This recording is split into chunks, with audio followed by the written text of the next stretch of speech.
big day tomorrow. I'm going to the Swiss Alps to teach a workshop. We're going to trek for miles and miles every day through the mountains and take photographs in the evening and at sunrise, because we're staying in mountain huts. About 6 weeks ago I did a recce, which was pretty much the exact same trek that we're doing this week. And you do recces to get an idea of the location, make sure it's going to work well for a workshop, and to get an idea of the terrain and see if there's anything that you need to know. Now, what I learnt and what I now know is that I desperately need to reduce the weight of my pack, and that is what I'm going to be working on today. So in order to get the weight of my kit down to a comfortable level, basically I had to make two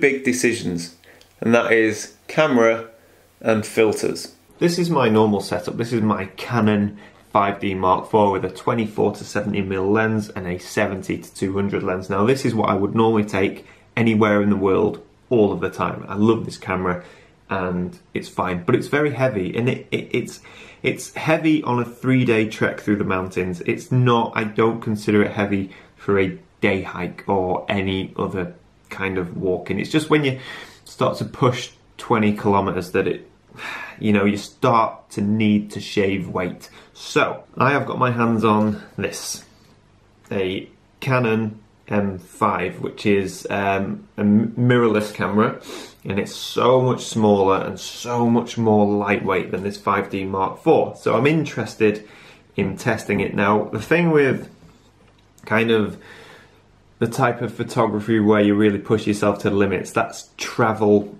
adventure photography.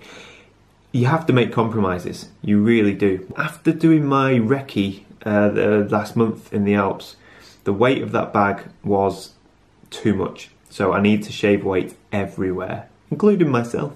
This is so light, it's like carrying 2 feathers compared to the 5D Mark IV setup. I mean, just looking at this, the size difference between this setup and this setup is incredible. And I can tell you as well, although I don't have any scales with me, the weight difference is massive. Oh, much better. This is the 5D4. I was shooting that last scene on the G5X. This camera, small camera. I have a couple of concerns with this, which I am a bit worried about, if I'm honest. The first one being, I only have one battery. I should say at this point, this isn't my camera, this is a loan from Canon, but with that being said, this video or any of the upcoming videos are no way, shape or form associated or affiliated to Canon. They're all my videos, I shoot what I want and nobody pays me, so there you go. Yeah, one battery in the mountains where it's going to be cold with a mirrorless camera, electronic viewfinder, all the tech inside of this. We all know it likes to drain your batteries like no man's business. So I am a little bit worried. I am taking my charger, however I can't guarantee there'll be power available in all of the mountain huts. Sometimes there is, sometimes there isn't, so I'll have to shoot very efficiently. Another annoying thing with this is I don't have an L bracket for this camera, and I love to shoot panoramics in the mountains. So I'm going to have to rotate the ball head 90 degrees, which is certainly going to make it more challenging, but it's not the end of the world. What does concern me slightly more are the lenses. Now, I'm sure these lenses are great. I don't hear anything particularly bad, and because it's a crop sensor, you don't have to worry about softness around the edges. But I shoot with Canon's L series lenses, which are phenomenal, especially this bad boy here, the 24 to 70 Mark II. So sharp, such high quality glass, and I am seriously downgrading when I start using this glass. But then, if this lens matched the quality of this lens, I'd be asking questions. I'd be like, why am I paying so much for this lens? So, it's all about compromise. What I lose in image quality, I'm going to save in weight and comfort. And the truth is, are you going to be able to tell when you see the image on a computer screen in a video? I don't know. Only time will tell. Find out next week. So yeah, that was a couple of my concerns. Now you can get an adapter for this, so you can pop on an EF mount lens such as this, but then that just completely is ridiculous and negates the whole point of this exercise of downsizing, because I would end up bringing these lenses, which is what half the weight is. So yeah, I'd be silly if I was to use an adapter with bigger lenses. Not going to happen. I should also say I don't have a travel tripod. So because of this, it's difficult for me to save weight. So this is my normal setup, which is a Manfrotto 055 Series X Pro 3 tripod here, carbon fibre, with this ball head. Now the tripod isn't the problem, the legs are actually incredibly light. This weighs 1.6 kilograms. But this is, you know, it's a solid head, but it's overkill for that tiny camera. So I do have this. This is a Benro ball head that was off a travel tripod that I did have, which I broke. So that's gone, but I did salvage the head. Here's the problem. The base of this ball head is too big for the base of this tripod. Sorry, the other way around. The base of the tripod's too big for the base of the ball head.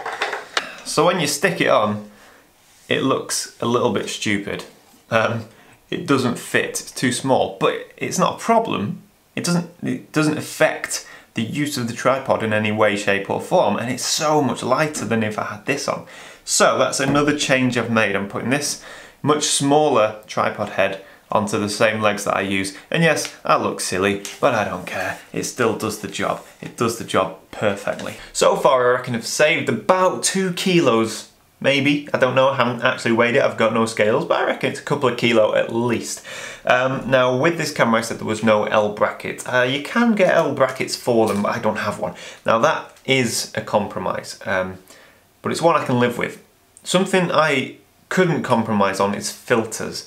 So my Lee filter system, which is a 100mm system with the foundation holder and all of that, that's probably going to be overkill as well. The filters be way too big for this small lens. So what I have instead is a 5.7 system, which essentially is it's the same filters, they're just smaller. Everything is miniature, and that is a huge weight saving. There we go. A tiny 10-stop. This is foundation holder. Look at this. Oh my god, it's like his little brother. Tiny, tiny, tiny. That's cool. Yeah, a bit of weight. Every gram counts. It really does. It really does.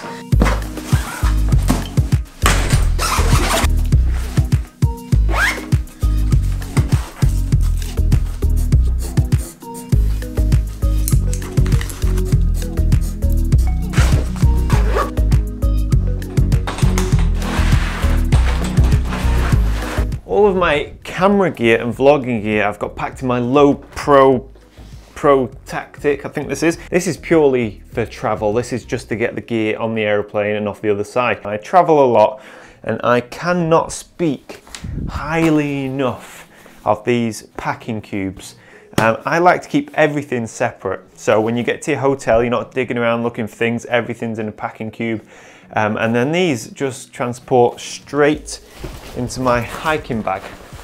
So although 90% of my gear that I'm packing is for the actual hike itself, I'm taking a few extra bits and pieces that won't be coming on the hike, but I'll be using in the hotel for the day before, such as my laptop and a change of clothes when we go for dinner. I don't want to be going for dinner in my hiking attire, that's no good.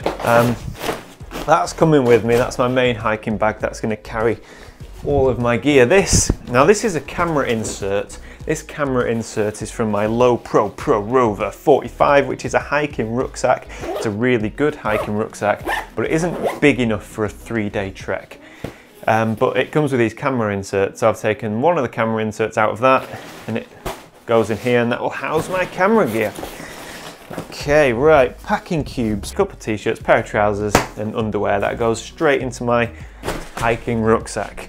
This is what I call my bad weather bag. One change of clothes, hat, gloves, insulated jacket. again in a separate bag so I know where it is, so I'm not digging around.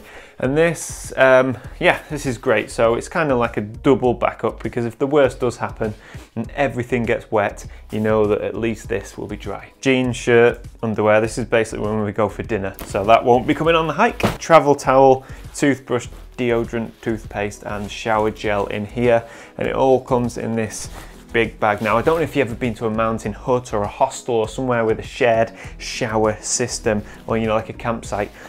The best thing you can do is be organized, have everything in a bag. So in there I'll also have a change of clothes, and then when you go, everything hangs up neatly. It's not all on the floor getting wet and horrible. So definitely organizational skills pay off when having a shower. Waterproof jacket, waterproof trousers, again in a packing cube, because when I put these into my rucksack, let's say it starts raining all of a sudden, a downpour, a quick shower, I don't want to be faffing around pulling everything out. Where are my waterproofs? You know, boom, one bag, done. Everything's in one bag.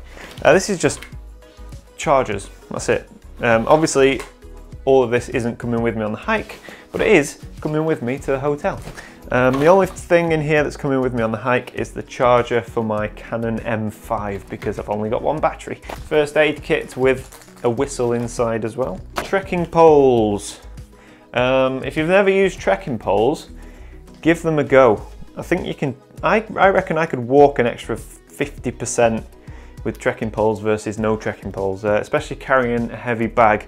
They really lighten the load, and they're great for coming downhill when you tend to slip and be a bit more unsteady. They really take the weight off your knees and ankles, and now I never hike without them.